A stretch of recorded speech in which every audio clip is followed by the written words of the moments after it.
Hello and welcome back to Dial H for Heroclix. I'm your sexy ranch hand co-host Kalder. This episode, we're going to be going more into the Heroclix for Hunting Tins by Scott Porter. The prizing was announced this week. We're going to be showing off our Silver Age teams that we've been cooking up for the Silver Age event and answer some listener questions. This is episode 361.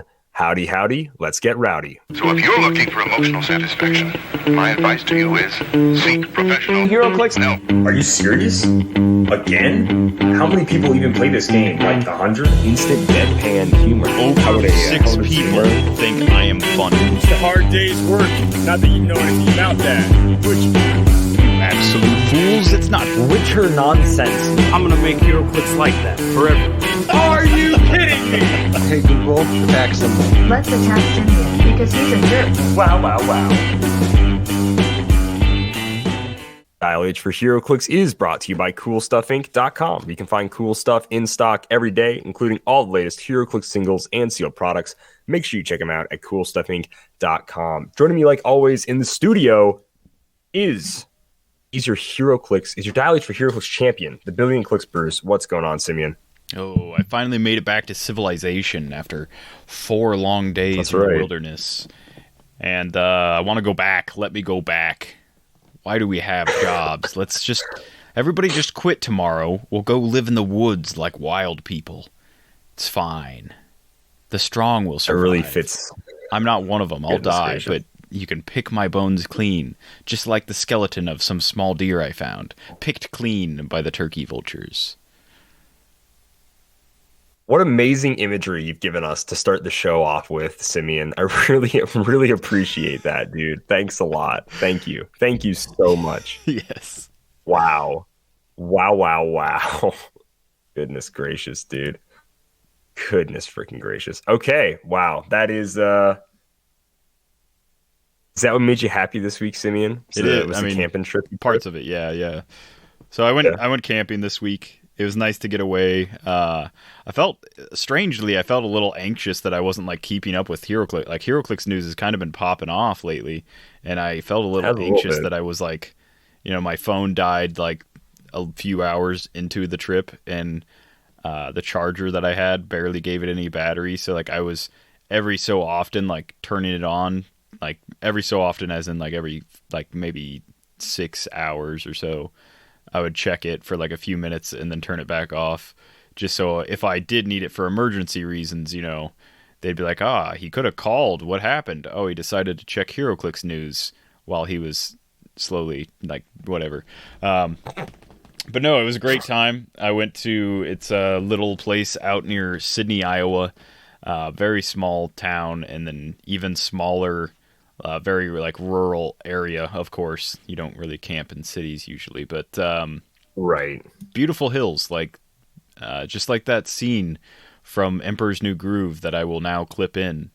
When the sun hits that ridge just right, these hills sing. Ah, yes, Pacha. He Jeez.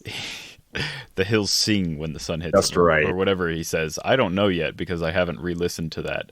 But Right, yeah. it's The listener knows. Yeah, they just heard it. Yeah.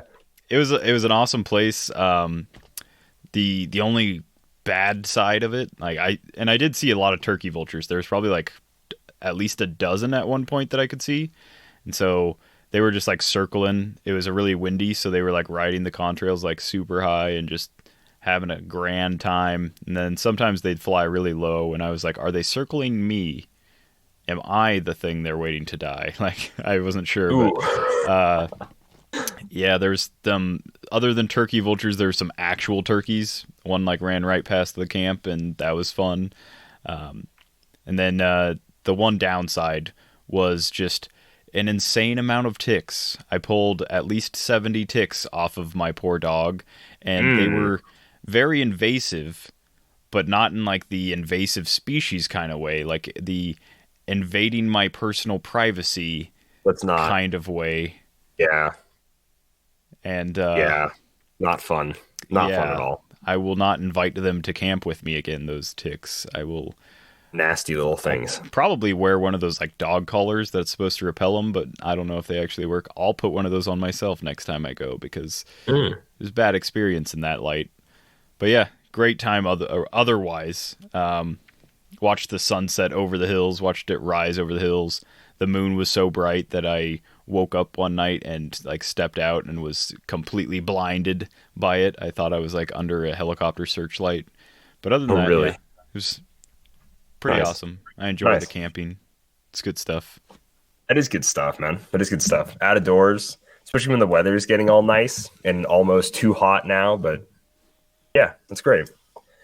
What made me happy this week, guys? I stayed up till like 12:30 Saturday night because I wanted to film this pitch meeting video. I've had the script ready for about a week, and I was just like, I gotta get it done. I finally made time to do it, and I gotta say, I was really happy, really happy with how it came out.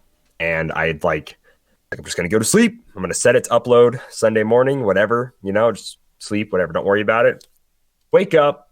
It went up at like 6 a.m. So I'm like, it's got 17 views. I'm like, well, it's 6 a.m. on a Sunday. No one's watching anything on 6 a.m. on a Sunday. So let's calm down.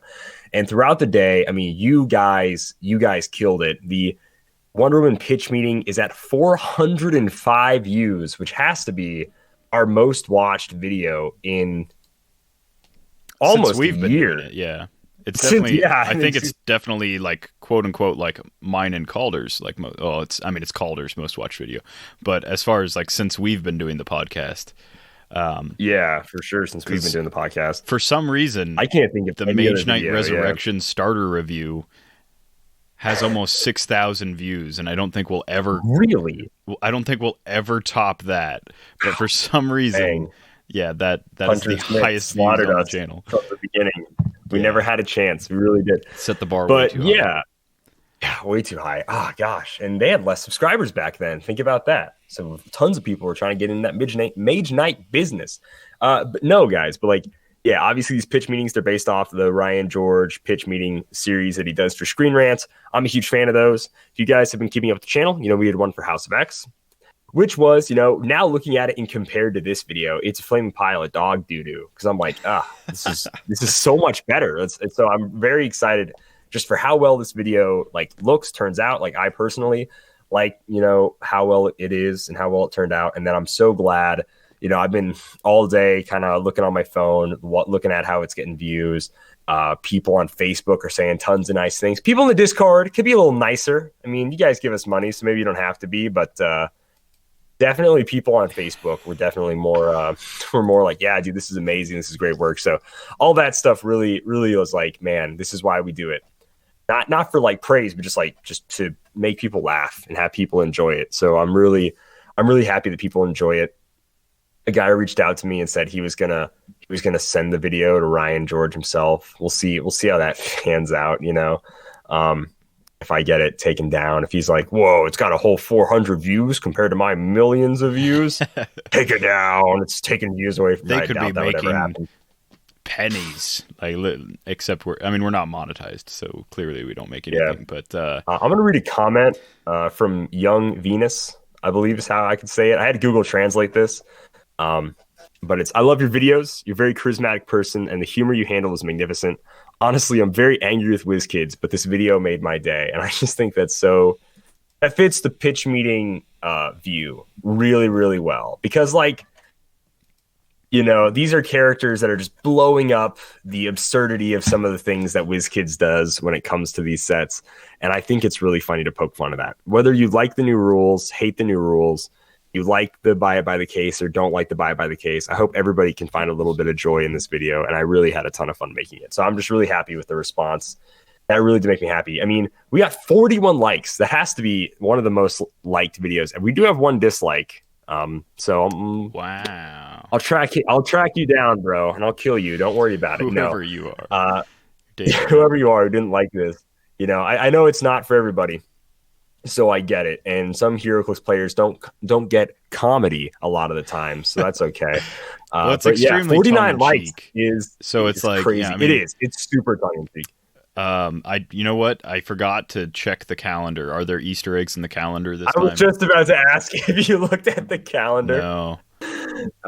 Yeah. If you look at the calendar in both pitch meeting videos, I I have little notes written on it as if you would write on a normal calendar, but this is as if we're in the WizKids office. There's some small Easter eggs there, but the calendar itself is really small, so you're going to have to open it on your desktop. Enhance.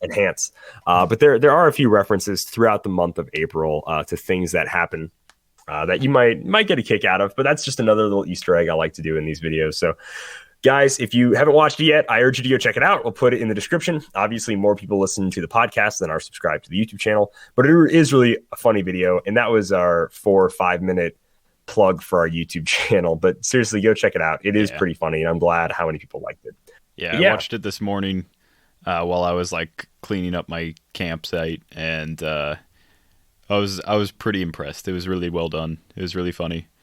I was a good video when, extremely shocked. I was like, "Oh, Calder went there." Like, it was implied, but then he just explicitly said what happened at one point. But yeah, it was pretty funny. Yeah. I don't remember what else I was gonna say. All right. Yeah. There's another thing I was gonna say, but oh yeah, like just sticking on like as far as the pitch meetings go, any of our humor in general. It's really tongue in cheek. So like, yes, we poke fun at WizKids. We are at no point like extremely serious, like angry with WizKids. When we make fun of them, it's usually just out of, I don't know, like you make fun of a good friend. Like when you exactly. You've got like that running joke where you always make fun of like your friend who like missaid a word one time and you just beat that dead horse even more kind of thing. It's like that, except WizKids isn't friends with us. They don't even follow us on Twitter. So, yeah, we'll keep making fun of them until they follow us on Twitter. That's what I'm saying. There you go. All right, WizKids, the ball's in your court now. But all right, guys, let's go ahead and jump into the news. News this week is going to be the more information we found out for the Heroclix for Huntington's online event. We now finally have the prizing. The prizing is, okay. It's got all the main stuff that we knew about going into it. So let's just talk about the Scott Porter, family is everything, 300-point Silver Age event. After this, me and Simeon will talk about what kind of family teams we were looking at doing. So the prizing is heavily stacked in favor for first place, and then 17th through 32nd place do also get prizing. So it's solid. I'll tell you guys this: no matter what place you get, you are walking away with some okay stuff, and you'll at least get a Scott Porter bystander token, at least. So first place gets to design a legacy card, gets the Marvel Heroclix House of X factory set. First through fifth get a pick a 2020 Con LE from a draft. And then first will also get one random legacy card, a random team-up card, the Rock event map, which is the Hyper RPG Studios. So if you want to recreate Scott Porter unboxings in-game, don't know how you do that, but that's the maps, the Hyper RPG Studios. You also get a Rock Paper Hedge Maze map, DC Brainiac Lex Luthor, a Future Foundation brick, which is cool. And then you're going to get a ton of WKO and Con LEs. So you're going to get all the last Con LEs that came out. That's the Superman Prime, the Kyle Rayner. You'll get the WKO stuff, which is like the Ambrose Chase, the Steve Trevor, and all the bad WKO stuff, and all those objects. So you're going to get like the last like 4 WKOs. That's like Deadpool the Duck, all that stuff, and also all the Con LEs from 2019. And that's the same for second place as well. You're going to get all the Con LEs from 2019. You're also going to get a Brainiac and Lex Luthor. You'll get all the same maps. You also get some Rock card sleeves, don't matter. But second place's main thing is it also gets a Con LE from the top 4 draft. It's a huge drop because then it's a random legacy card and a random team up card, which don't have a lot of crazy value to them. And then you do get a complete set of Spider-Man and Venom Absolute, not a complete set, sorry, the Chase Prime set of Spider-Man and Venom Absolute Carnage. Prime's not worth a ton from that set, but the Chases do hold some of their value. Penny and they're also just super fun. Like Penny, they're also just really cool chases. Yeah. They are just really cool chases. And then, like we said, all of the Con LEs and WKO prizing. Next up, third and fourth place, you'll get one of the Con LEs from the top 4 draft. Of course, you get a random legacy, random team up, and then all the rest is all the same. Scott Porter token, Rock event map, all the Con LEs and WKO prizing. Fifth and eighth place, random legacy team up, blah, blah, blah, all the Connolly's in random prize. Now, you don't actually get all the Connolly's. This is actually just WKO prizing from 5th to 8th. The one Connolly you will get is going to be the Brainiac and Lex Luthor. The rest is the WKO prizing. But the WKO prizing is still nice since that is Deadpool the Duck. For some reason, Phoenix Force Magneto is also here, even though he's not whatever. Then Batmobile and Lobo are here as well. But you're missing like a lot of the single figure Connolly prizing. 9th through 16th. Sold a bunch, so they're probably low on them. Yeah, they don't have a lot of Superman primes. They could that sold be? a lot of them. No idea. 9th plays through 16th. You get a random team up card, you get the Rock map, you get the Scott Porter token, Hedge Maze map, and then you'll just get a couple of the WKO figures. And by a couple, we mean the worst ones, which is like Hussar, Supergiant, Manta, Steve Trevor, and the Flash. It's a big yikes. And then 17th through 32nd place, you get a Scott Porter bystander, a Rock, Hedge Maze, then Steve Trevor, Flash, Supergiant, Manta, Hussar. So a bunch of really bad Connolly's but the prizing is really stacked in favor of 1st and 2nd. Yeah. And then besides that, it is pretty weak. So pretty weak. Not gonna lie. To whoever wins first, congratulations on really taking the spirit of this particular event to heart and building a super meta gross team. Because I mean, I'm not going to pretend like this isn't a competition. Clearly, this is a competitive event, even though it's like geared more casually. Clearly, there's competitive options to play, and no one should choose to play something that's bad on purpose. That being said, I fully am like throwing $30 towards the charity. Hopefully it goes all towards the charity and not towards who I paid it to. I'm fully throwing like the $30 towards the charity and intending to not win anything because like I'm building something that I'm going to try and have fun with. I think it's got like a gimmick to it. I think it's going to be a fun team to play. I don't think it'll win any games. And that's what I'm going for. Like I don't. If I wanted to be in the prizing, I would try really hard, but I'm not gonna try really hard. It's for charity and it's for fun. And in my opinion, like anything beyond those two things, if you really want that first place prizing, go for it. But yeah, that's just not what it is about for me. That being said, I'm just so glad that, the Hedge Maze, which was rotated out, got reprinted so it could be back in modern. So that for this, casual event, they're prizing literally the most disgusting, abusive map that's ever been made. I don't think Hedge Maze is the most disgusting, abusive map. Not the most, but it's up Not there. the most. It is up there. As far as Rock's maps go, it is one of the more disgusting Rock maps. I will agree. It's something that, like, when WizKids was like, yeah, we're not going to make these ones legal, they should have taken a note and been like, all right, yeah, that'll be put back in the pile of things that aren't legal, instead of reprinting it on a paper map so that it could be modern again. Thanks for that. That's great. Hedge Maze is such a fun map to play against, because you're playing against the map when you play against it. You're not playing against another team. Really, you are. Yeah. It's just, I mean, Ancient Hold, The Wire Room, those are all maps you're King's very Tomb much to an extent. fighting against. King's Tomb, to an extent. It's just... Probably my biggest upset, not to get off on a weird Rock map tangent, but my biggest upset about the Silver Age prizing is Scott really stressed the casual aspect of it. In my opinion, it probably has the best prize for the event. Designing a legacy card? Are you kidding me? Yeah. That is, and it doesn't have any prizing for thematic stuff. Like, if we're looking at every team, there should be a prize for most thematic team. If you build a Spider-Man family team, but it's like Spider-Man and Peter Parker and Gwen Stacy and Harry Osborn, it's like, look, we're all super spider friends or whatever. Like, that's a really cool thematic team. Like, if you actually build like a whole family, like Odin, Angela, Thor, Loki, like if you actually build like something like that, or a very specific team in comics, you should be a winner in some case because you decided to, I'm not going to play this as meta as it can be, which is what Scott wants you to do. He doesn't want you to play as meta as you can be. It's supposed to be for the casual player. So I think there should have been prizing to incentivize team building. And I'm very disappointed that there isn't. And that's not a knock against Scott or anybody. I'm just saying there should have been prizing to do for team building, because It's just that's it's what hard to supposed to quantify be about, I how guess. fun did this person make this team. Like you'd have to have It's like a not panel fun, of but just be people like, to, how vote. comic accurate is it? Whoever Well, has the most yeah. comic accurate team wins.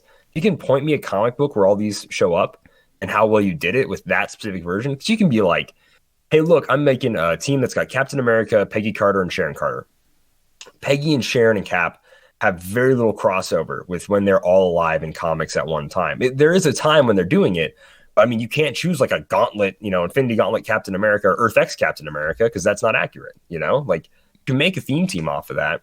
But yeah, so I don't know. I was hoping that there would be something for team building. There is a way to do it. Make Scott be the judge, and he can be as biased as he wants to be. It's his event. I find this But I weird think there definitely because should have been one for our team building. catchphrase has always been, if you're not playing competitively, you might as well be playing with yourself. And since that is It our is our catchphrase, catchphrase. I don't our understand catchphrase. why you wouldn't embrace the competitive aspect of, gaming a charity competition for your own benefit. I don't know why That's you wouldn't right. just see the benefit in that. Like, hey, Yeah. this is about other people? No. This is about me. No. I can win That's right. things.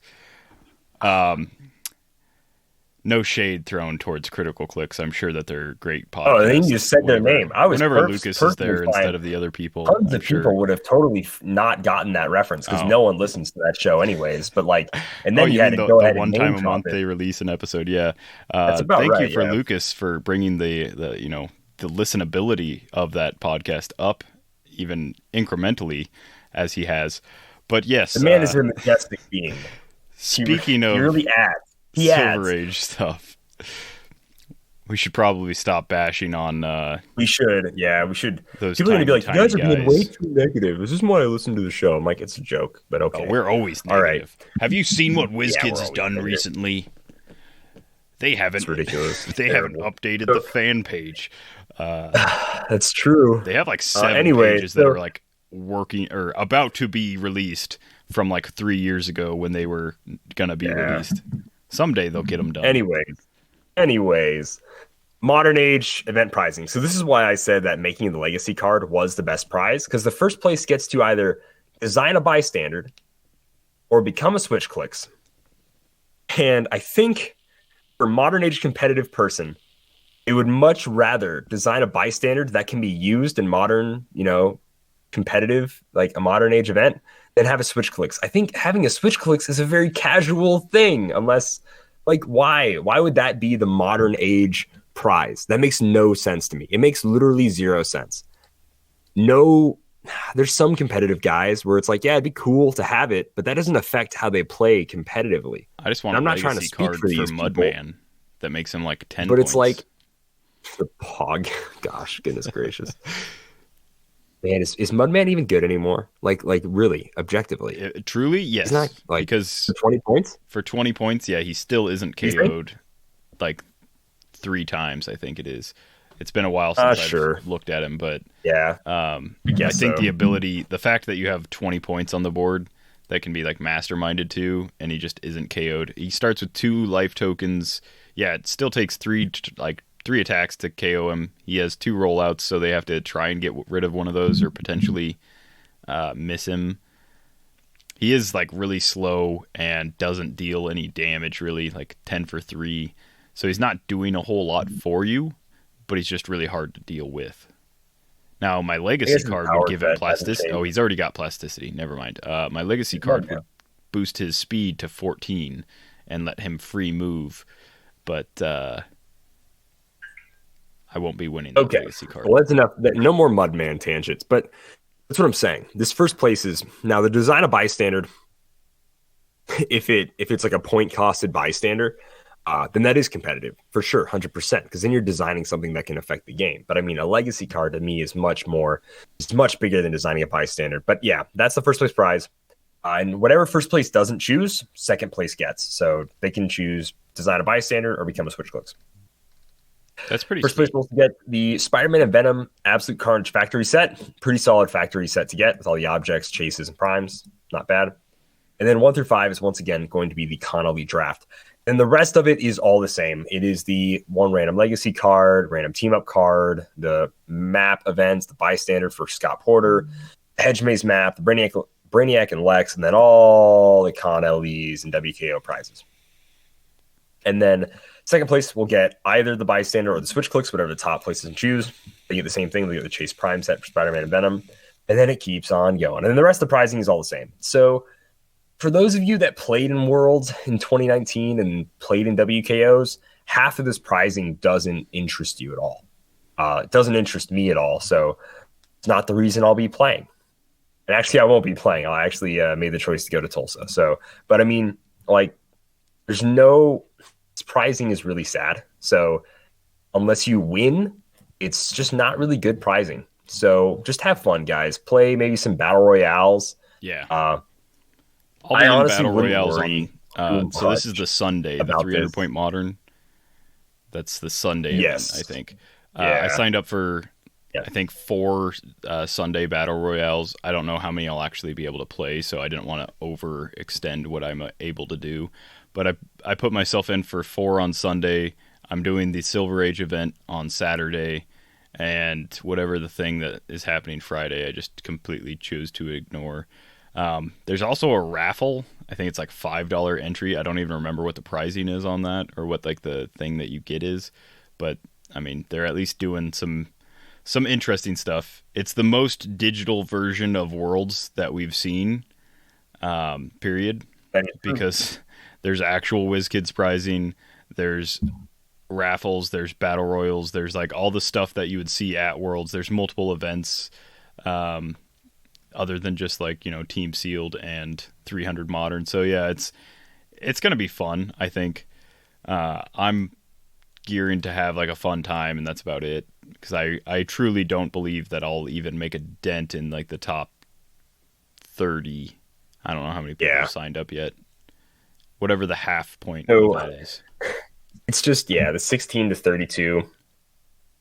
It's really rough. The prizing is sadly really lame. I really wish it would have been some Wonder Woman chases. Like if they would have done states type prizing where it's a Wonder Woman Chase Prime set or even a Fantastic Four Future Foundation Chase Prime set. And then it's you choose one and then someone else chooses one, you know, throughout top 16. That would have been great prizing. Or, well, Wonder Woman could have been top 16. Everybody would have got one chase or a prime. Like that would have been really great prizing. And then top 16 makes it just inflates the chances of you getting something. And by that I mean like I know I'm not going to take home first place. Like just fact of life, not going to happen. It's not going to happen. Simeon and I both know that. And I'm not saying that to knock on Simeon. We both know we're not going to take home first place. If we play it fun and casually, how we're going to play it or would play it. So yeah. The raffles, for people that want to know a little bit about the raffles, they will be tickets purchased on 11:59 p.m. on Saturday in order to be entered. So you got to have quite a few raffle tickets purchased before Saturday. And then they're going to be $5 each. Prizes for the raffles are going to be Con LEs. So, I mean, that's going to be all the same Con LEs we're used to. A super, I don't know why it's called super pre-release Deadpool play at home kit version and much more. And then winners will be picked at random because that's how a raffle works. So I don't know what they mean by a super pre-release Deadpool play at home kit, but we'll see, I guess. We shall see. But that's the Heroclix Huntington's thing. We can go ahead and talk a little bit about the teams we were thinking about building. I'll go first because Simeon's team sounds so good. We want to save that. We want to save that bad boy for last because it certainly seems like a process to get made. My team is a police theme team. There are 2 people that are related, and I took full advantage of not having to own figures for this team. The first character is Commissioner Barbara Gordon. So that's the Batman animated series 020 Barbara Gordon. She's 35 points. She has enhancement, leadership, police team ability. Pretty solid. She can do a power action and give friendly characters with a shared keyword. They can ignore hindering terrain for line of fire, which is cool. And then her dad, a.k.a. the Commissioner. So the 25-point chase from Wonder Woman. Yeah, nice. That one. Yeah, so I just wanted really cheap police on this team because I wanted to fill it out with police I actually liked. And I lied when I said this was a realize that's team. Not that Commissioner is not Jim Gordon, right?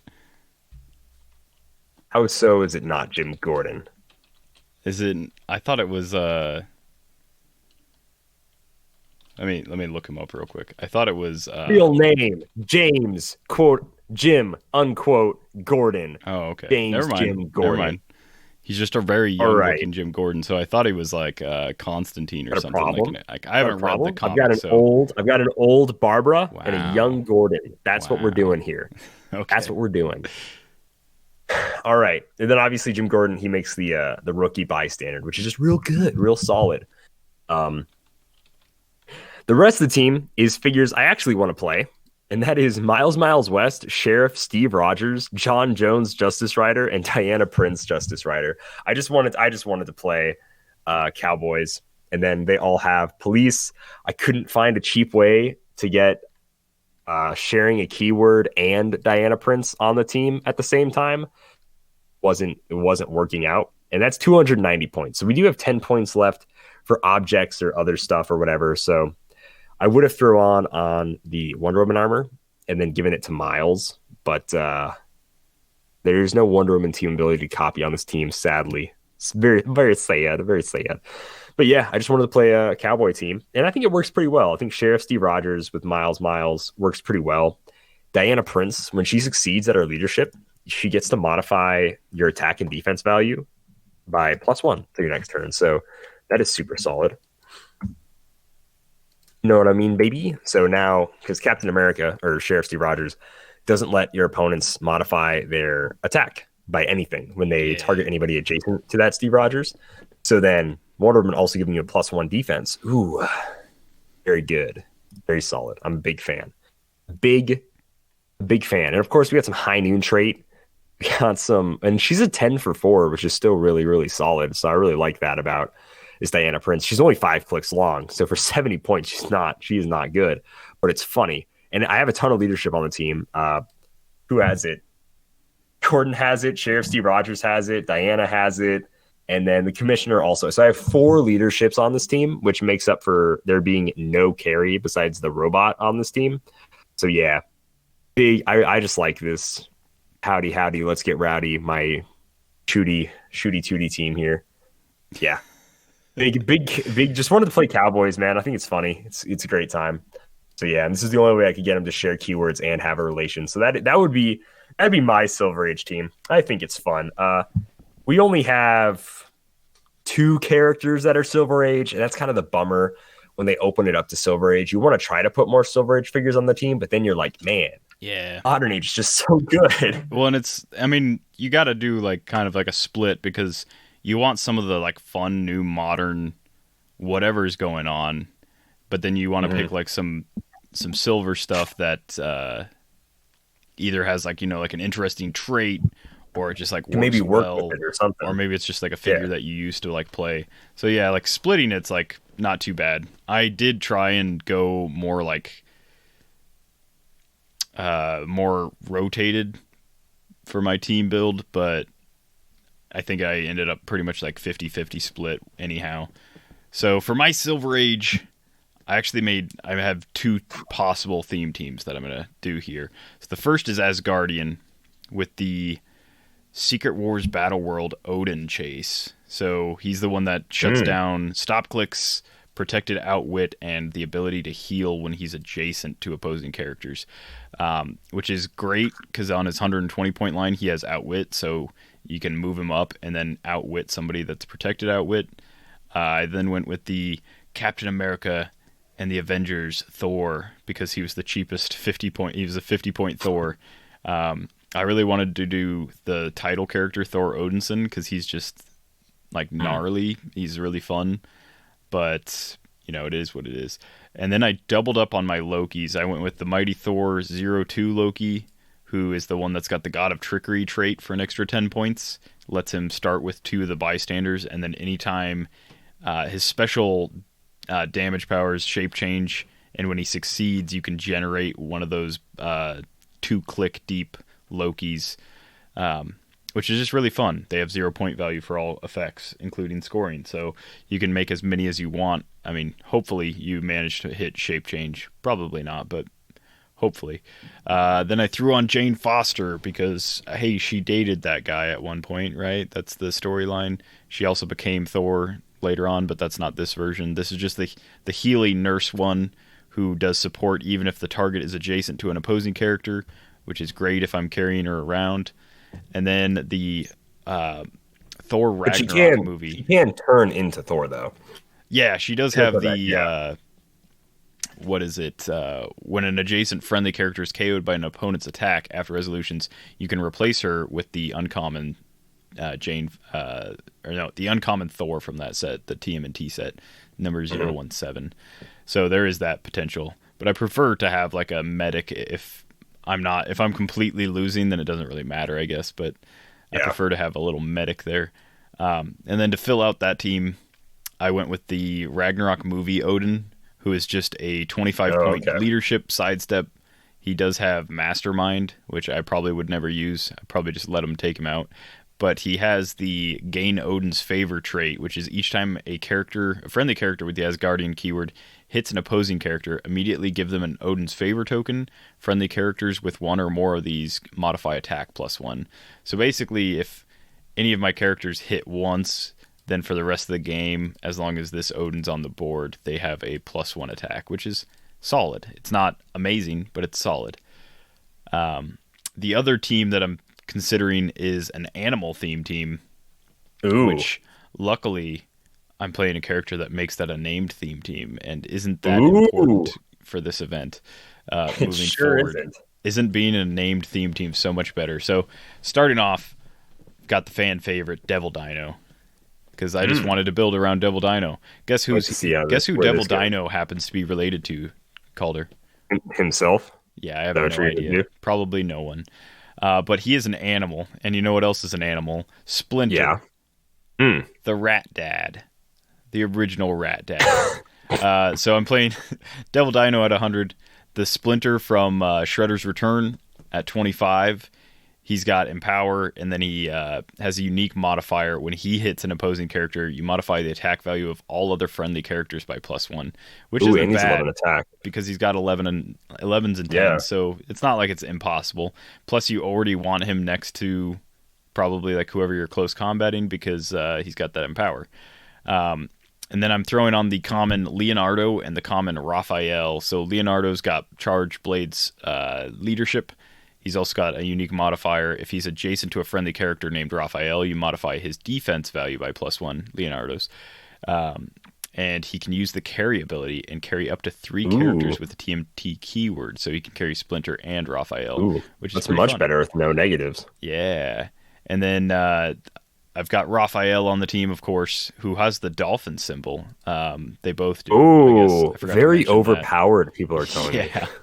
This will really wreck stuff on those water maps that I'm planning to use. I don't even think there's a water map that I can actually think of that I would use. But Raphael has Charge Blade Super Senses, not doing a whole lot for 50 points, but he's an 11 attack top dial, so he's not bad. And then he's got a trait that is, if he's adjacent to a friendly character named Michelangelo, you modify his defense by Raphael's defense by +1 against ranged attacks. He can use the carry ability, yada yada. I wasn't going to put Michelangelo on this team though because I don't like him. So instead, I put the High Evolutionary, the super rare Prime from Fantastic Four Future Foundation. So this is the first modern figure on this team. For 20 points. He does a lot. He, when establishing theme teams, you can treat animal as a named keyword. So that really does nothing for this team. But I don't remember if this got errata to be 6 theme team props or not. It is. It is 6 theme team props. Yeah. This was one of the few that actually got slipped in there. So he will give me double the amount of theme team props, which is cool. Then he comes with the Isotope A. He can start with the game with that. When he uses its effect, he may target other characters with the animal keyword, and that, of course, Isotope A is Perplex. I think it can be used doubly, but let me double check. Isotope A is Perplex, but only to target this character. When this character uses it, this character has animal keyword modify chosen value by +2 instead. So yeah, High Evolutionary, since everyone's an animal, he can use it to target other characters. When he uses it, he can use it to target other characters with the animal keyword. So I can double perplex somebody, which is cool. He also has traded leadership. When he uses it and succeeds, also remove an action token from another friendly character within range with the animal keyword. So it's like a double leadership, and it works on everybody since they share a keyword. And then finally, he has a stop click with super senses, and when it's first revealed, you place him in any square on the map, which is a good way to get away from being like double tapped. But that's high evolutionary. And then to round out the team, because the team already kind of makes no sense, Devil Dino, Splinter, Leonardo, Raphael, high evolutionary, I threw on an X-Man, Calder's favorite series. Comic series, that is. Big fan of the movies, too. So I threw on Maggot, who happens to have the animal keyword. I've heard a lot of people say that it's a fun piece to play, and I have yet to play it, so since I don't have to own the figure, it's great. So it's kind of gross, and he's got 3 traits. It's kind of gross, but it's how I live. My digestion is weird. So it's free, generate an Eenie or Meanie bystander, unless Maggot's bystander of that name has been KO'd. Each has max 1. And then free, remove an adjacent Eenie or Meanie bystander from the map. If you do, remove all of that bystander's food tokens and give them to Maggot. So these are separate ones, so you can generate and remove it in the same turn. And then he has free, remove a food token and choose 1, heal 2 clicks this turn, or this turn Maggot can use charge and modify his combat values +1. Mostly just put him on here for the extra figures with Eenie and Meanie, and his prob. So he's got prob top dial. But yeah, I've got a perplex. The only thing I'm really missing is outwit, but other than that, Devil Dino makes his bystanders. Splinter's gotten power and, unique modifier. Leonardo's got his unique modifier. So he's actually he's a 19 from range when he's next to Raphael, which is solid. And then I can just standard perplex or double perplex Raphael with like high evolutionary or something if I want to. High evolutionary starts with defend, so everybody's rocking an 18 right off the bat if I decide to keep them all grouped up. I don't know. I think it's a more fun team just because there's more pieces involved, but it's also at the same time it's not a great team. Like there's so much stuff out there that just completely obliterates this stuff in like 3 turns. And that's fine, but it's going to be sad when I don't get to do anything cool. I'm going to be real sad if Devil Dino doesn't get to make all 3 pogs. Like throughout the tournament, he'll only make like 1 set. And one thing that actually makes Devil Dino a lot worse for me is I can't choose to push my pogs to death. So if somebody kills, like, let's say I make Homicide Crabs and they kill 2 of the 3, then that one is just like stuck there until they choose to kill it. And if they just choose to leave it there, I can't generate anymore until that one's gone. So I maybe should have thought of like a way to like add energy explosion to this team so I can KO my own pogs if need be. But yeah, not a bad team, just not a great team. Also, not a bad team, but not a great team. You could play the power pack, but why would you? Because it's going to leave you about 75 points short.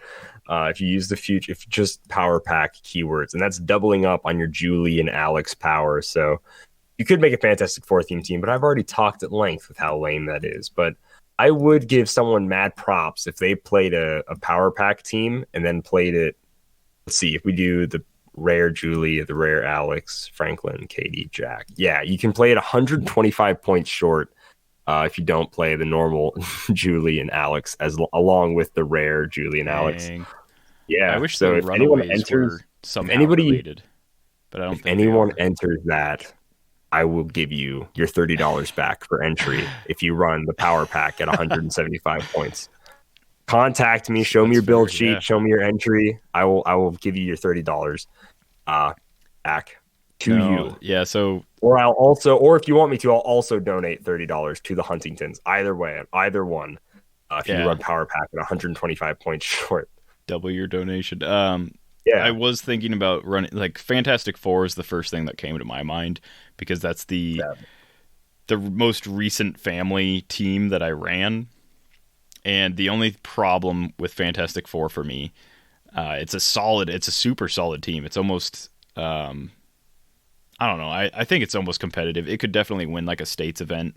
I played it in a states event. I didn't win, but I think it You win? could. That's what I thought. That's what I thought. Simeon. Yeah, especially with Future Foundation thrown in. But the problem for me in a Silver Age event is that the oldest Fantastic Four figure that is silver legal is from 2020. So like everything Fantastic Four is going to be modern for another 2 years. So I didn't want to like go to that.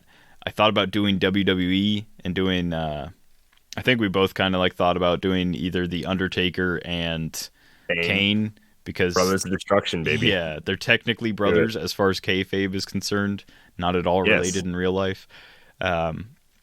But then, I mean, people that are related in real life would be Charlotte Flair and Ric Flair. So that's a team that you could actually do. And so, yeah, you could throw in some other WWE stuff, or I don't know, what does Ric Flair and Charlotte have keyword wise? Evolution, Heenan Family, Evolution, WWE. Heenan Family, WWE. Yeah, so it'd be a WWE theme. Family. It would have to be WWE or theme, break theme. But you could do a phenomenal Flair theme team with Charlotte and AJ Styles. You could also have AJ Styles on the team. Yeah, if you want to do that. Super. It's also a little themey. They tag teamed bad. up. And then you can have, some any I mean, I'm sure Ric Flair tags with so many random people. I mean, there's no Four Horsemen, I don't think, but you can Not still No, if only. Well, he doesn't even have a keyword, which is so sad. So we'll probably never get the Four Horsemen. Other options, like easy options to build around, are the Summers family, but you fall into like a huge hole of like, I think I watched a YouTube video, and it might have been a conspiracy video, but I think everyone in X-Men comics is a Summers family member now. Like the way they explained it, I'm pretty sure that Cyclops is related to Cable, Jean Grey, Professor X is in there somewhere. Sabretooth is secretly like Corsair's son from the time he went into the past. So I think everyone's connected. I think every X-Man is actually a Summers child or like father or father child or whatever. Because that's the long shot whatever thing. What was that? Long shot and who's the guy that he works with? The Blade guy. Oh, I thought you meant it was a long shot. Like no, I meant the character. Yeah, I know Mutant. I know mutants, X-Mans. I know them. Goodness gracious. Is it Shatterstar? Yeah, Longshot and Shatterstar. Sure. Like, that was the one where it was like right. they are both their own fathers and sons. Like Shatterstar's both Longshot's father and son, and was it Shatterstar? Maybe it was. I don't remember. Listener, are you hearing this? Are you listening to this right now? Do you understand now why I don't like the X-Men? Does this make sense to you? Why I don't want to read X-Men comics? Think this, but it's tuned up 100% more for who's related to who and time travel, and there's also it's so dumb. Some really solid Wakanda options. So you've got Shuri, you've got a lot of T'Challas to choose from. What Wakanda options are there, Simeon? Oh, I'm talking about them right now. Wakanda options are there? There's there's Shuri, there's all the like T'Challas. Yeah, all of, every Shuri, every Black Panther. You can play Azuri. That's cool too. And then there's like Storm and all that stuff as well. So he's their uncle, right? Azuri, I think so. I do not know, but yeah, either uncle or grandpa or like some sort of older something Panther older man. Panther Yeah. So like that's an option. I don't think Wakanda goes back to what ADW and that's it. It does. So that is silver. So you could pull back pretty far if you want to do that. And there's honestly, for being the first set where Wakanda was listed as a keyword, ADW has some really good Wakanda pieces. There's the chair Black Panther and the chase Black Panther. There's a ton of really solid stuff. There's like the 30-point outwit one. Yeah, 30-point shifting Black Panthers are good. Yeah. So we sound like we're rambling, but truly just trying to say that there's a lot of options for this build. You don't have to think inside a box. There's a lot of pretty decent options. Don't put yourself in a corner when you're doing this build. Yeah, that's right. But I think all good things must come to a close. So we're going to end our Silver Age discussion right there. And we're going to go ahead and jump into some listener questions. There are dozens of us. Dozens! First one on the Discord, Chance the Thinker, superfan Chance McCall says, okay, question for the show and everyone, but nobody else did it, which is a little sad. You've been appointed to form a team of individuals to protect Earth. There must be one of the each falling on a team. So what are we protecting Earth from? Chance doesn't say. Yeah. So do we want to choose a pretty big threat? It could be like, do we want to say like a Galactus? It could just be threat, maybe not Galactus. Warring countries causing mutual destruction. It could be an alien invasion. Let's go like War of the Worlds alien invasion, like a serious alien invasion, I think War of the Worlds, like the Hulk could have taken them down because they ended up dying to bacteria, right? So. Oh yeah, that's right. Yeah. That's right. Well, let's not do that then. Let's do I don't know, whatever. Let's just say aliens that don't have a dumb weakness. Basically, let's say aliens. They're prepared. They're ready. So here's what we're choosing. We got an anime character, a wrestler, a villain from an 80s film, a child, a soldier, and a robot. So let's just say it again. Anime character, wrestler, villain from an 80s film, child, soldier, robot. There it is again. A child. Simeon, what's worse than that? Nah, I don't want to say. All right, never mind. What's worse than a child? Yeah. Child. Yeah. All right, Simeon, let's go back and forth, and then we'll rattle off our lists at the end once we get them. So who is the anime character that you chose to be the head of your super team? I picked Nikaido from Dorohedoro. So stick with me. It's like a very strange anime, but I enjoy it. So it's like this dude wakes up with amnesia. Also, his head got turned into like an alligator's head, and there's a man inside of his mouth.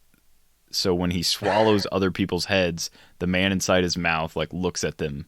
I think it I don't know. It's magic, all right? It's just magic.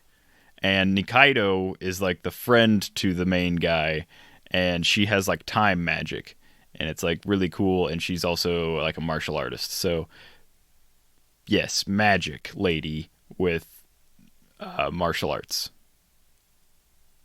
Interesting. She's also a good cook. So there's that. Wow. Also, that's the theme music to good lord. To Malcolm Rush's theme. There's that's the always music in the more. Background. That's it. That's it for that one. All right. I mean, I know we could rant about anime forever. My anime character I chose, pretty simple. I went with All Might. Wanted some West Virginia Smash, Missouri Slam, South Dakota Stunner. None of these are actual moves he has, but he says like state names. Texas United States Smash. Yeah, I don't think he like reuses them occasionally, but it makes no sense. Yeah.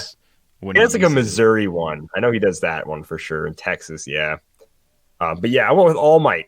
And obviously, we're just going to say the most powerful version of All Might, because why not? Why would I choose crippled, dying, pain in the side All Might? So who is your wrestler, Simeon, who's going to be on your team? That would be Texas Chainsaw, known as the guy who beat All Might, almost. No, that's not an actual wrestler. Though that would be a really cool wrestling name. I went with somebody who could... So this is before we decided what kind of thing they were protecting the world from. I went from somebody who could truly broker world peace if need be, and that is Orange Cassidy. Okay. Yeah, he just gives both sides a thumbs up, and they're like, all right. He's not much of a talker, but I feel like his raw, charismatic self could do it. He would just like bring... The Cold War would have ended if Orange Cassidy was there, because he's just so calm. They would have been like, yeah, let's all just chill out. This guy's got it figured out. Okay.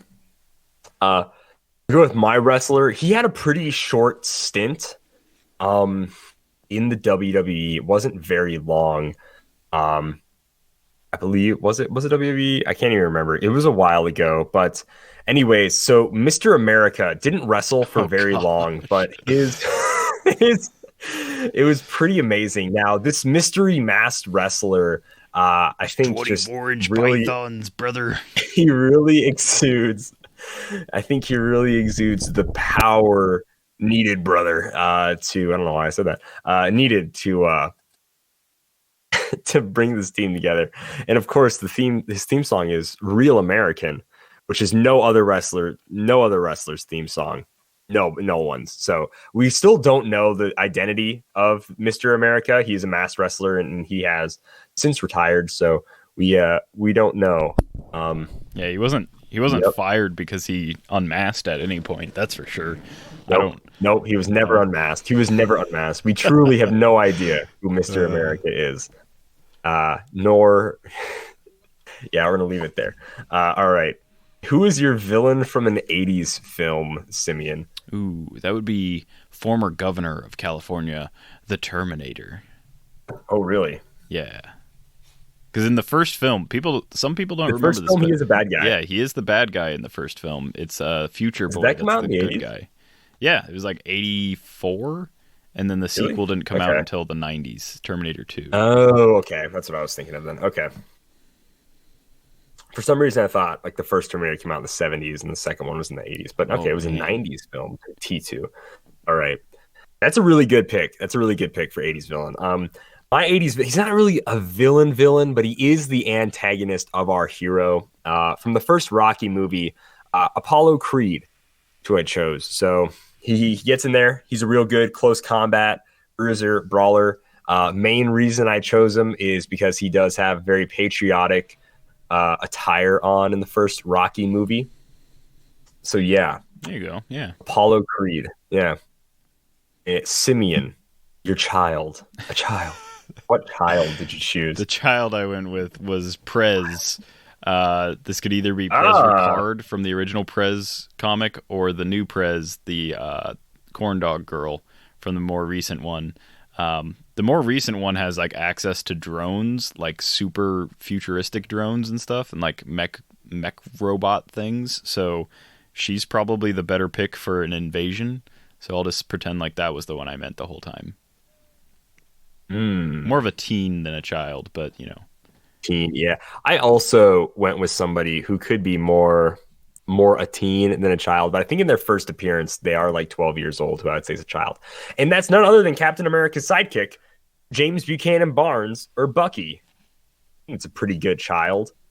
I would say, okay, that sounds weird when you say it like that, but I think child. That's a very that's a good child dealer slaps him on the head. This is a great child right here. Yeah. Yeah. Wouldn't imagine the amount of angst and robot arms you'll be able to fit on this guy later in life. Fit on this guy. Oh, yeah. It's going to be good. But yeah, so for my child, I went with Bucky. Next up, you have to put a soldier on the team. Okay. Who's your soldiers? For this one, I had to dig deep and think about all the soldiers that I've ever read about or seen in movies, and I decided the most ridiculous one that's ever existed is none other than John Rambo. Probably from that is a good pick. The fourth or fifth film. Like, not the first one's pretty normal-ish dude. He was like, yeah, I've got like jungle training, I'm crazy, yada yada. And then also I could have picked like the UHF version where Weird Al plays Rambo and just like piles up bodies with his bow and arrow, just like keeps like firing. You know, the truly best version of Rambo is the one. Now I can't think of his name. Ah, dang it! You know who I mean, though. He's in 2.5 Men. What is his name? Charlie Sheen. Charlie Sheen. Yeah. I forgot that's about that a good one. Rambo. That's a good one, dude. Not Top Gun. What was the name of it? Hot Shots? Was that it? I think, Hot Shots sounds right. I honestly couldn't think of it. I wouldn't know. Calder did a little bit of a Charlie Sheen impersonation this week. Yeah. Tiger blood. I did. Tiger blood, dude. Give me some of that tiger blood. Okay, so my soldier, this is not surprising. I chose Captain America as my soldier. Specifically, I'll say the Captain America from Fear Itself, when he's got a ton of guns and then later picks up Mjolnir. I would say that's my favorite version of Captain America. So we'll go with that for my soldier pick. Yeah, he fights off an invasion in that too. He does. Yeah, he does. He fights off an invasion. Actually, he fights off some Nazi robots, some Asgardian trolls. They do a little bit of trolling. Anyways, Simeon, you got a robot to end your team off. To cap your team off, you got a robot to choose here. Well, I thought about all the robots that, They just want to live. They want to be alive. And so I picked Johnny Five because Johnny Five is alive. Also, he can blow up cop cars with his like weird shoulder laser. Oh, you've never seen Johnny Five? I have zero clue. Oh man, I'll have to send you a clip after this episode. Just imagine what people in like the 80s thought a really cool robot would look like, where it's like got wires and tank treads and like terrible little arms and stuff, and then like those two little like, you know, binocular eyes. It's basically that, but he also had a laser cannon on his shoulder that he could blow up cop cars with. The movie's called Short Circuit, but oh, okay. I've seen a little bit of Short Circuit, I think. Yeah. No, never. Battery's not included. Never mind. Oh, okay. Never mind. Yeah, he's supposed to be like decommissioned, and then it's like the plant is like struck by lightning or something. Yeah, he gains like a soul and learns to love or something. It's a good movie. It's not amazing, but you should watch it. All right. My final robot pick. This is probably my favorite pick on the list. My robot is none other than Liberty Prime from Fallout 3. And if you've played any of the, I think he also appears in Fallout 4. Just do yourself a favor and look up Liberty Prime's voice lines, because it is, Simeon, you know what I'm talking about, right? Yeah, dude. It is it's good stuff. It's like he's like looking at like the soil of this ground he's about to destroy, and he's like, it is made of gravel, sand, and communism. And it's basically Liberty Prime is this robot that was made, I don't know how long ago, before the Fallout and everything happened. Like, so it's during War, the Red Scare and all that stuff was happening. It was in full effect. So he was made to like just take out communists. But they couldn't find a way to like power him until the Brotherhood stumbled upon him, or like whatever. And then he takes out. And who are the Brotherhoods? What are their main enemies even called again? It's the super mutants. You side with the Brotherhood. So he shows up in 3, and he helps you take over the water plant, whatever it is, the purifier plant. And I think it's the Enclave. But they're like, they're using like super mutants as like fodder. And then he also shows up in 4, where it's like you choose which faction to back. Where in 3 it's more of like a story driven. You have to join the Brotherhood to progress. In 4 you can choose to join the Brotherhood, but if you don't, then you actually have to like disable Liberty Prime, I think. Oh, okay. Yeah, dude. Liberty Prime is someone you want on your team. Trust me. So to get a scale, you're like, why would I want a robot on my team? And here's why. He's like 3-4 stories tall, huge robot, and he throws nukes, guys. Literally. That's going to solve a threat. Yeah, that's going to solve a threat. Let me tell you what. So yeah, all right. Simeon, you want to give us the rundown of your team, say what they are, say their name, and then that's the team. Yeah. So that everybody can get a grand picture here. So once again, the categories were an anime character. I said Nikaido from Dorohedoro. A wrestler. I said Orange Cassidy from AEW, I guess, and other indie circuits. A villain from an 80s film. I said The Terminator. A child. I said Prez, or Corn Dog Girl. A soldier. I said Rambo. And then a robot, I went with Johnny Five. All right. For me, anime character, I went with All Might from My Hero Academia. A wrestler, I went with Mr. America. A villain from an 80s film, I went with Apollo Creed. A child, I said Bucky Barnes. A soldier, I said Captain America. And a robot, I said Liberty Prime. And man, I want a Liberty Prime Heroclix figure so bad. I want a Fallout set so bad, dude. That would be so fun. To paint a picture, imagine the Iron Giant from that animated classic. Yeah, that's about right. And that's basically what Liberty Prime looks like. The head's a little bit different. He doesn't look as friendly. Yeah. But yeah, the voice lines are amazing because they're like pre-programmed. Gold, so man. whoever typed him into Liberty Prime's programming, like a little propaganda fueled, but very funny. That's the point, bro. That's the point. It's anti-communist propaganda. Are you kidding me? That's the best kind of propaganda. Communism's the worst. It sucks butts. All right. Roses are red. I've got an itch. Are you ready to die, you commie son of a... Anyways, now we're going to go ahead and jump into a Malcolm Rush question block. That's in Japan! Japan? No. I can't go to Japan. A child. If you didn't think we talked about kids enough on this show, and boy, that sounds weird, Malcolm's got some Children's Day questions. So we're going to ask about children and teenagers in Heroclix. Best, worst, favorite child or teenage Heroclix. Yeah. Simeon, do best. Well, first, I want to preface that Children's Day is a celebration on May 5th in Japan, apparently. Yeah. I don't think that's a thing in America, is it? I doubt it. Yeah, Day. like Mother's Day, Father's Day. If you're a kid, it sucks to suck, I think. Workforce, Labor Force Day. I guess that's... Oh, I mean, that's that probably only true for China. to like farms and ranches and stuff. It's not really an urban thing, but yeah. Continue. I would have asked my parents, can I get Labor Day off? They would have smacked me in the back of the head so hard. Labor Day? What are you, child? I am a child. Yeah, that's right. Anyways. Give me your best child Heroclix figure. Okay, so award for best child in Heroclix goes to Valeria Von Doom, the Chase Valeria. For 30 points, she brings leadership, potentially outwit, perplex, and the ability to zoop around the map. She also damages opposing characters that are placed near you. So, ton of stuff that like a 30-point little girl does. Pretty awesome. All right. I'm so mad. We already have a samesies answer. I also said for best Valeria Von Doom. I really dig Valeria. Originally, for all the same reasons. Yeah. Who's your original? Because I also had an original. Okay, mine was originally Prez Ricard. Oh, okay, never mind. Because mine was originally Ace. Okay. Yeah, I had Prez originally because I was like, yeah, that's pretty good. And then I was like, oh, there's actual, like, this is best overall. And Prez is he's definitely good. Yeah. He's just not best overall. I'd say he's meh overall. Wow. That's rude to Prez. He is good. Now, Prez is good. All right. Worst child or teenager in Heroclix? Okay. I'm pretty sure this is like more teenage, but I went with either generic ex-student or trainee because they were all bad.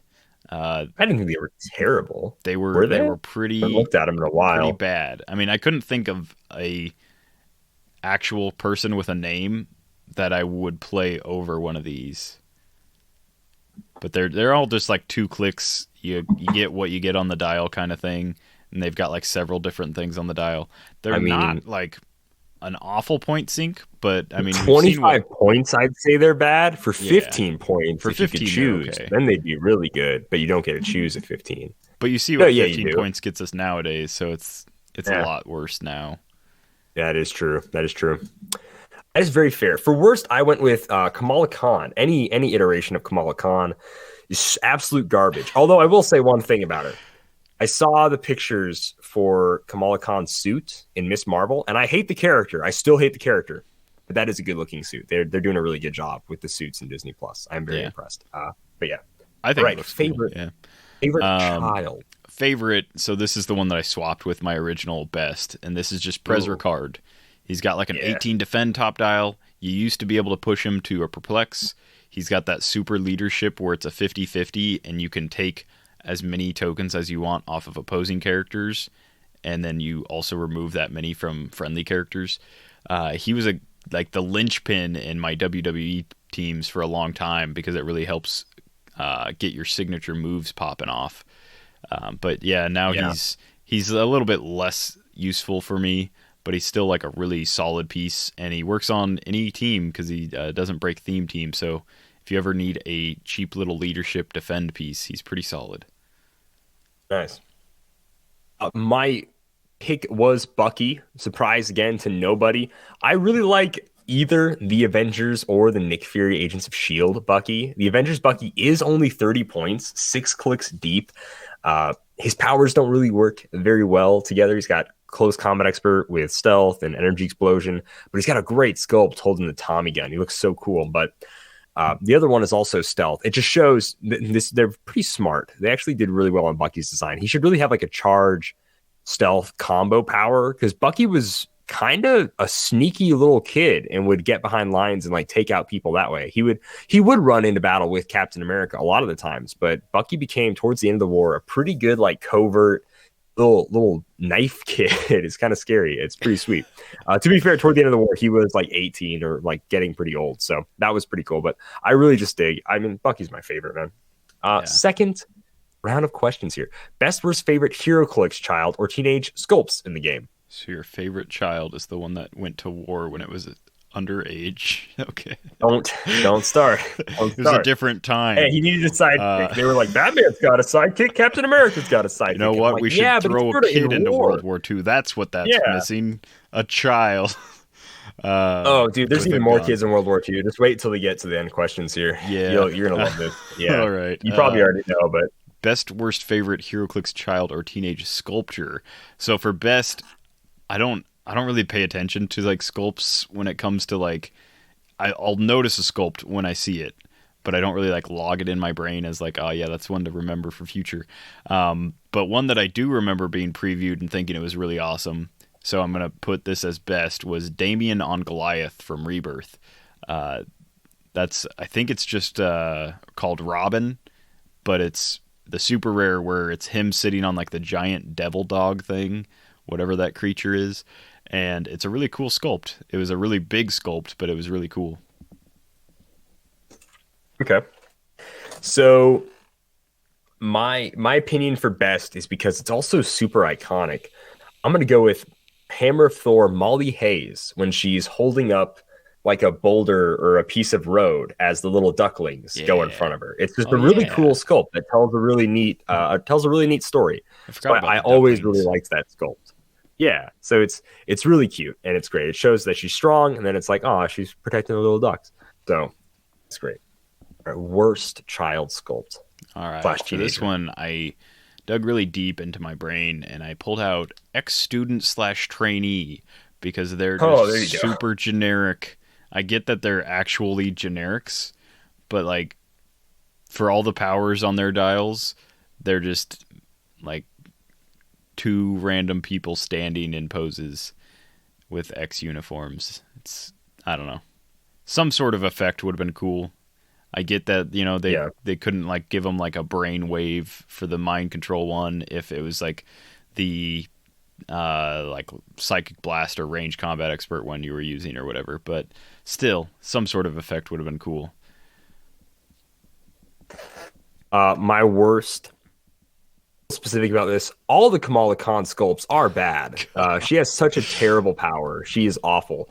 But of course, the worst in this category is going to go to the the Mighty Thor set colossal Kamala Khan. She's straight trash. That one truly is bad. It is bad. It is bad. Yeah. Anyways, Simeon, your favorite child or teenage sculpt in the game. So for this one, I went with Franklin Von Doom. So he's like in his kind of like an iconic pose if you've read the comic, but he's in his like little floating position, and he's holding like the little universe in front of him that he's created.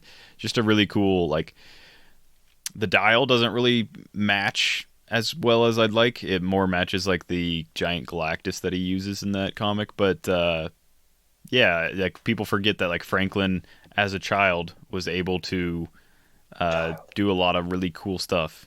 We haven't really seen it a lot in Heroclix, but still, the pose is cool. My favorite has to go with Bucky again, but I like him with the Tommy gun. This is from the Avengers set, Bucky, and just it was really cool pulling out, and he's like, boom, Tommy gun in your face. Looks great. I really like that. I really dig the Avengers set Bucky with the Tommy gun. It looks really cool. Yeah, and then we get to go to a little bit of sidekick captain area of questioning. So since introduced, sidekick captain and ally was introduced. Which child or teenage sidekick do you like or don't like, and why? All right. I put the Moloid kids in my like category because if you play all of them and you can actually generate the bystander, which I wasn't able to when I faced off against Lord Doom, but if you can actually generate the little Moloid bystander, then you get +1 stats, and that's fun. They're fun little characters. I don't think they're great, but they're still fun. Yeah. And then the one that I put in the don't like category was Bentley, whatever, 23 or whatever. Yeah. Well, you're gonna like my answers then, Simeon. I don't know anything about the Moloid kids, so I said Franklin. I think Sidestep TK is really solid, and then he just gets sidekick powers on top of that. But for 20 points, Sidestep TK, big fan, and he's a 10 for 2, isn't terrible, you know. But my least favorite, I said Bentley as well, and I have no idea what he's from. He just looks like a little prick kid. Like I don't know what to say. He looks like the kind of kid who would be asking to play with your phone at like a family barbecue or something. He's like, "You got games on your phone? Hey, you have games on your phone?" Oh, he'll walk up to you. You want to see what I can do? He'd just be like one of the world's most annoying children. He just looks like I want to hit him. You know? Yeah. Do not care for Bentley 23. My nephew loves Brick Block, okay? So. Oh my gosh, sorry. I do realize I just said about 90% of kids will ask you, like, hey, can I play games on your phone? Or check out what I can do. They'll cough on you. Nasty little things, children. I don't hate kids. I'm just saying it's what they do. They I just choose not to have them. That's all. Why would okay, anyways. I also picked Bentley because he has the worst sculpt to power combination ever. Yeah, that's like also a bad. kick, and he's just such a not offensive piece. His whole thing is like leadership, which is fine. That makes sense for the character. But the shin kick thing just like really gets me because there's another character that has a power called shin kick, and Bentley's the one with the shin kicking sculpt. And yeah, I'm just irritated. Yeah, it is bad. Next up, Malcolm.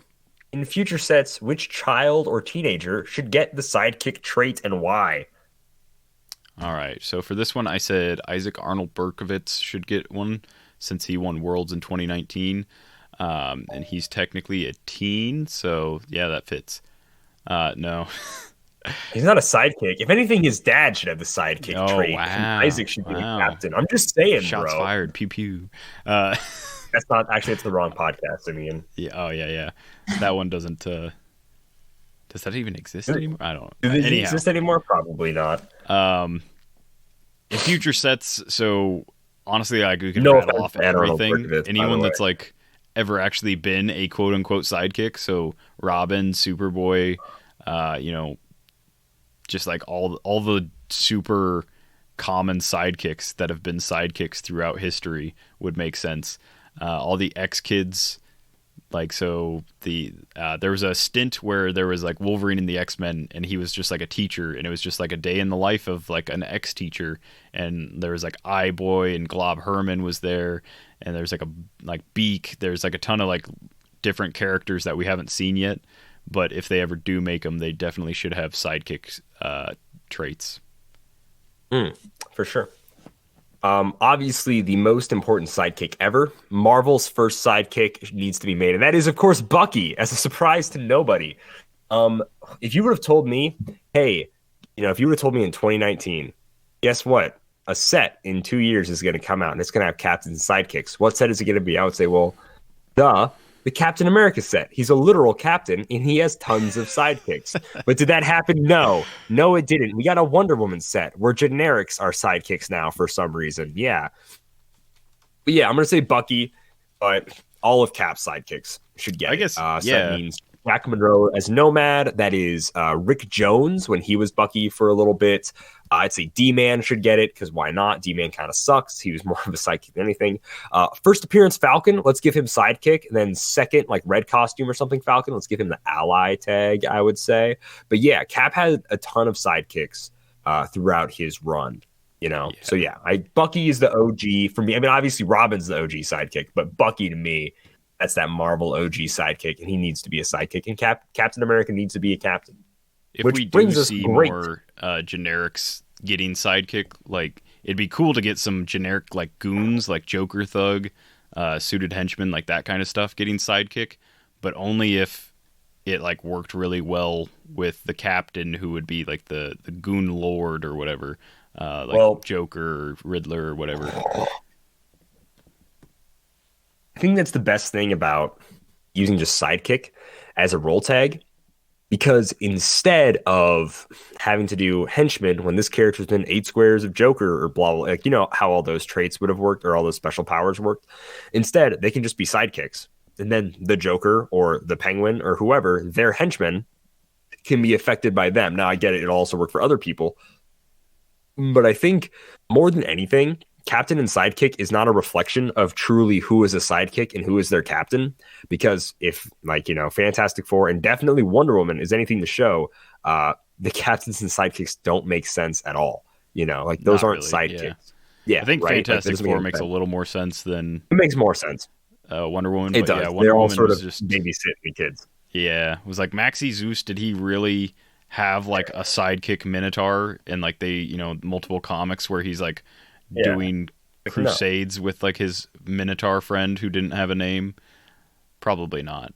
Did he like lead a giant group of them? Maybe. Sure, but that'd be cool. I do think this cleans up the wording where it's like, you know, instead of having to have all these wordy special damage powers and stuff for minions, instead it's like, boom, they're just sidekick, and here's the captain, who you would assume would be played with them. So I think the captain sidekick thing as a mechanic just really cleans up wording, which is what I'm okay with. I'm cool with that. It really cleans up wording and it really makes the game flow a lot better. But anyways, number 5, which characters would you like to get the captain ally trait to go with the sidekick that you just named? What would that trait do or be? All right, so characters that would get a captain or ally, all of the headmasters from the XXS set, the Xavier School set. If we had like the same people that got the headmaster treatment, if they were now captains instead of like the headmaster, perplex, leadership, all the like crazy additional stuff that they got for being headmasters, if they just got leader or captain, if they just got the captain trait with like, you know, this or that, you know, kind of thing, like an Xavier that I don't know what Xavier would do, because he can't really give him mind control, but he could give him like protected from mind control maybe, or something like that. That'd be cool. Wolverine could give him like some sort of like, I don't know, not regeneration, but they like he could just be like either an ally or have some sort of like retaliation thing, which is what his headmaster already kind of did.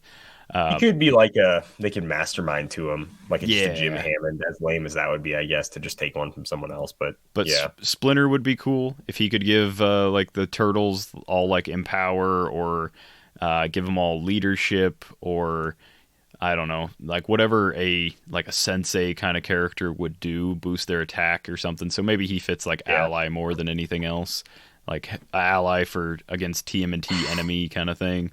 Oh sure. But yeah, like, I mean, Batman would obviously, like, Batman pretty much already gives Robin what, like, Robin already has the Batman, Batman ally team ability, so it's not like he's going to get stealth again. But yeah, people who can captain teams would be cool. So, like, you know, Captain America, Picard, people that, like, actually captained things, people that were leaders, it would make sense for them to be captains. So what I wrote down for my captains and allies to go with Bucky, Captain America, of course, he'd probably have something like when a friendly sidekick hits with an attack, that attack doesn't count towards your action total, or get +1 action total. Something like that I think would be cool. Much more in depth than just giving a bunch of the sidekicks leadership, which is a really stupid thing, I think. So instead, something like if when they hit, it gives you a +1 action. I think that's really cool.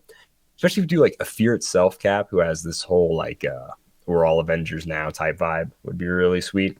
For ally, I said Falcon, and I think he could just give them like a +1 speed, or maybe +1 defense, or like ESD or something like that from range attack, stuff like that. I think that would be really cool as far as like an ally goes. Another ally, you know, in like the Captain America mythos, would be like Diamondback.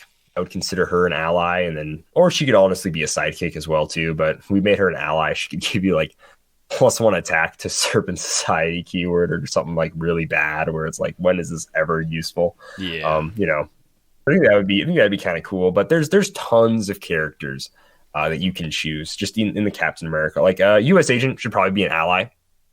Probably be like +1 damage, or just something to show he's more of a bruiser type deal. or like choose a sidekick and they can use Battle Fury this turn. Something really cool, you know. Yeah, like Iron Man. It'd also be sweet to have Isaiah Bradley or something. Iron Man picks like one sidekick to gain like flight and invincible for a turn or something. Oh, sure, he gives him a suit, little bit of armor, rescue or whatever. That would probably. I mean, I guess. Like, I don't see myself playing Dr. Poison to give one person poison, so I still think that that's not going to be, like, super overplayed. It's not going to be, like, busted, but, I'd like to see them just turn the dial just a little bit up on the captain and sidekick stuff, especially when it comes to allies, because, like, if I'm taking up the sideline where I could be using trouble alerts and stuff, if I'm like shifting focus and things like that, if I'm taking that up, needs to be good. Put a character like Star Sapphire, I get a +1 attack against Green Lanterns. Like, how often is that going to actually happen outside of like a sealed environment? And even in a sealed environment, how often is that going to happen? Yeah, it's like one of those nights where you kind of have to build for it, right? It's like, we're going to build out of only Lantern cores or something, which I don't know how many stores would even do that, but yeah. Okay, well, number 6 here on the questions. Which is your favorite child or teenage team that you enjoy in Heroclix or in other media? I did not have a Heroclix one, so Simeon, why don't you go ahead and start? Neither did I. So even though it's named after a Heroclix set, it's not like the Heroclix is not it's not a go-to team for me. The Future Foundation, I've said it a few times on the show, but Jonathan Hickman's Future Foundation and Fantastic Four run was amazing, and you really get like a feel for like the kids' motivations. Like, Valeria is just this like super smart like child at the time. She's like incredibly intelligent, like to the point where, you know, they project that she'll be smarter than Reed when she's like about his age or whatever. And then Franklin isn't so bright, but he's like got this like endless source of power, like his imagination. Dog it on Franklin here. Like, okay, he's a little dumb compared to Dang. I'm not gonna lie. Wow. And a little's an understatement. And then also Wolverine and the X-Men, where Wolverine was like the headmaster, and then when Wolverine was gone for a short while and they pretended like he was dead, but he really wasn't ever, because that never happens in comics. Spider-Man took over, so it was Spider-Man and the X-Men for a few issues, and that was really fun. That's where, if you've ever seen Sauron, the like comics panel where Sauron's like, I don't want to cure cancer, I want to turn people into dinosaurs. yeah. That's from Spider-Man and the X-Men, and that's that's funny. Yeah, like when I got to that panel, when I was reading it, I chuckled, but I didn't think it was like hilarious. And then years later, I saw it again, and people are like, "Who is Dinosaur Man? What is that?" Like, it is funny. It's just the whole series is like more goofy oriented than like serious stuff. But again, like the interaction between Mentor and like all the like the kids is really cool. Seeing like all the kids with like their different abilities, like Eye-Boy goes to Mojoverse, and then suddenly his like power of being able to see out of multiple eyes instead becomes like he can see illusions and stuff too. It's, I don't know, it doesn't make any sense, but it's fun. All right. My absolute favorite children in media at all. None of these are going to be comic related. So getting the second place trophy, I think they deserve a shout out, is going to be the kids from Stranger Things. They deserve a little bit of a shout out from being, you know, goofy little kids on bikes. But my personal favorite is none other than probably my favorite cartoon growing up, but Codename Kids Next Door. Simeon, you ever watch this cartoon? I forgot about that. Dude, it's freaking good, man. It's awesome. It was really so good. If you guys don't know what Codename Kids Next Door is, they're child secret agents. And they have these really weird...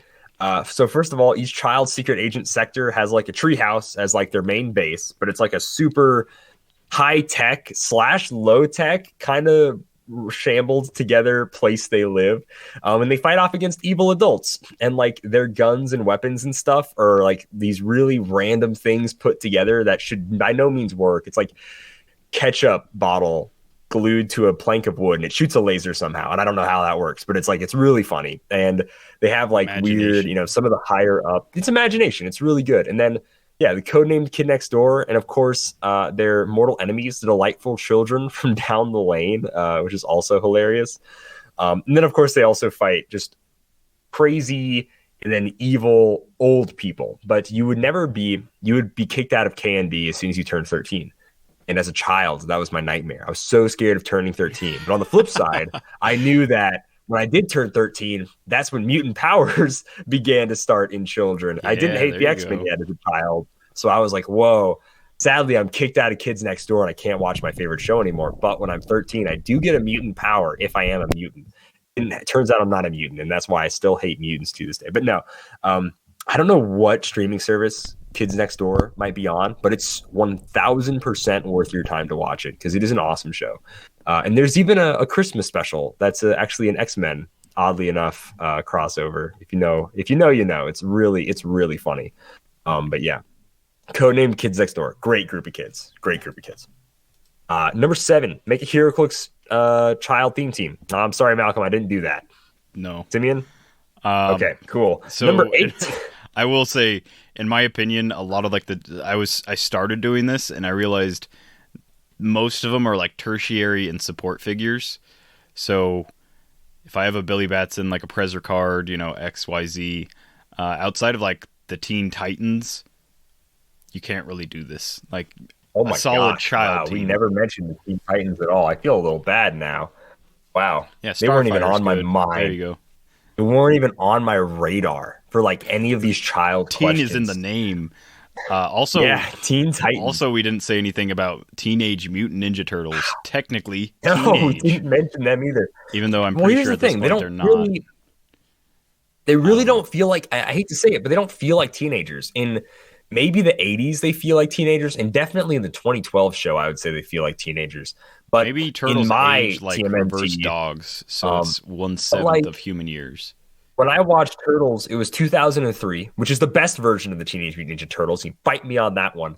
The 2003 Turtles was so good, but it was, I don't know, they didn't feel like teenagers. They felt a little more grown up than that. They definitely felt 18, 19, 20-something years old. They didn't feel like how teens act. Like, sure, they'll goof around and eat pizza or whatever, but they weren't totally wacky kids like in 2012 or just wacky things in general in the 80s. So, yeah, I guess I don't normally think of it. I know they are Teenage Mutant Ninja Turtles, but even in like the movie, it's hard to think of them as only being teenagers, Like it's weird. I don't know why, but it's like, anyways, yeah, we didn't even mention them at all. It's so sad.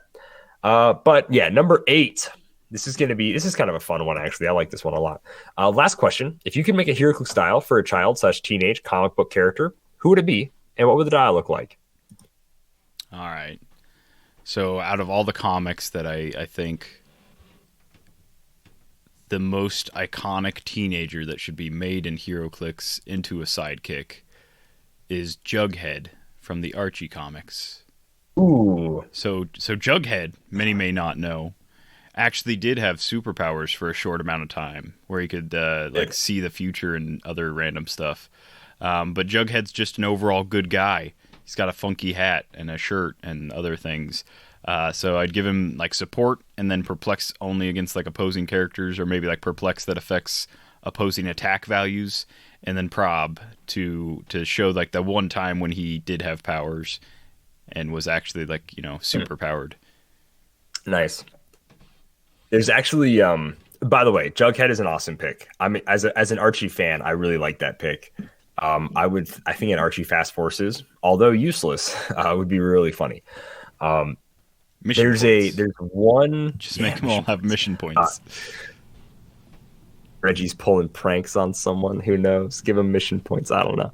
But there is an Archie Andrews book where comes in Archandrian or something weird like that. But it's a pun off Asgardian, and he becomes Thor for a little bit, and that's kind of cool. It's like I think I did make for an old Dial H for HeroClix style design contest when Hunter, Drew, and Austin were in charge of the show, and when they did dial design contests, I made an Archie as Thor custom dial, which is probably really bad because it was like 5-8 years ago or something.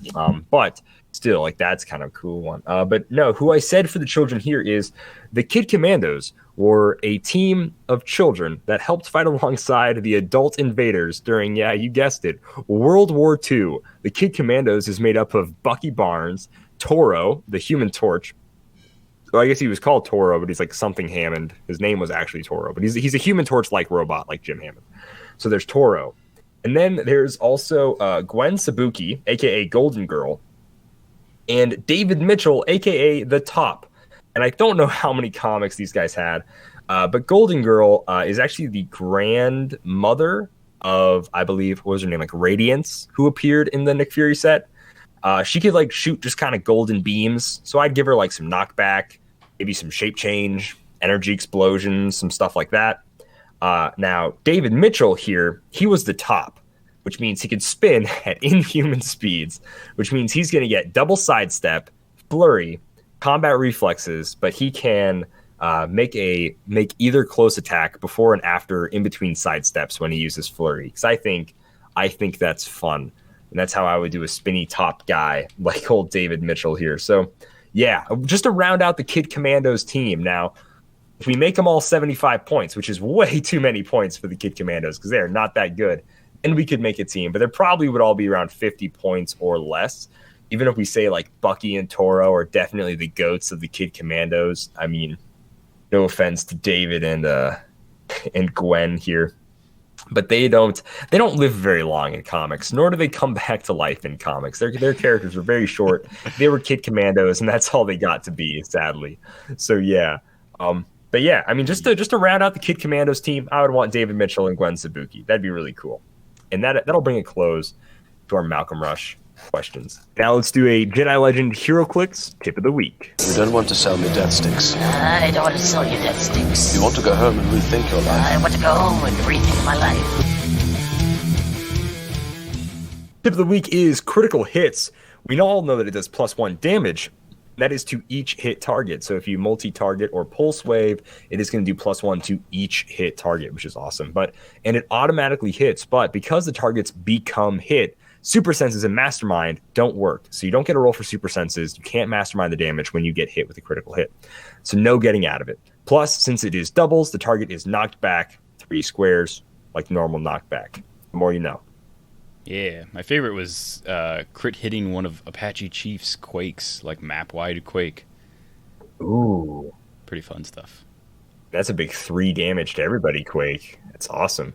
And if you crit hit with Guy Gardner, while surrounded with 9 people, you'll do 11 damage. Oh, you can only be surrounded person? by How 8, awesome is that?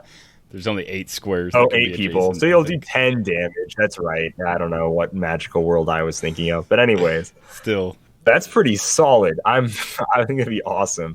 Can you imagine your opponent positions so poorly that you get a it makes me want to play quake, Guy Gardner every single day until that happens. Just to see it happen once. Until that happens. Yeah.